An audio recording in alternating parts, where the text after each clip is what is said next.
রাধে রাধে বন্ধুরা, আমরা কম বেশি সবাই আলতা পরি, অকেজানে, পুজো পাশায় সবসময় পরে থাকি।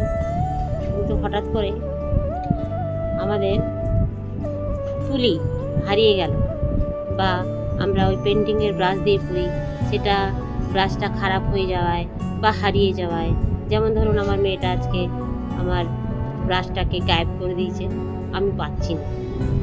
সেক্ষেত্রে কি করতাম, আজকে যেহেতু পুজো, বৃহস্পতিবার আমাকে পড়তেই হতো, তখন আমি এই বুদ্ধিটা লাগিয়ে নিজের আলতা পরাটা কমপ্লিট করলাম।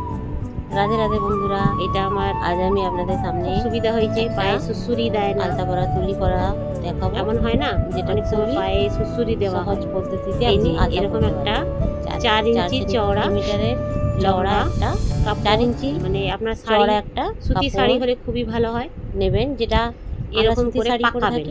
সেই শাড়ি আগে আপনারা দেখেছেন হলেই হবে যে সলতে পাকানো হতো, ঠিক সেইভাবে সলতে পাকানো, আগেকার দিনে যেমন সলতে পাকানো হতো সেরকম এই এক আঙ্গুলের মতন আমাদের এক আঙ্গুলের মাপের বানিয়ে আপনি এই যে এইভাবে ওটা দিয়ে তারপরে পড়তে পারবেন। এটাতে একটা এইভাবে সুতো জড়িয়ে হচ্ছে, ঠিক এক আঙ্গুলের মাপের হলো, ব্যাস। আর এটাতে আর কিছু দরকার গার্ডার বা সুতো দেওয়া যায়।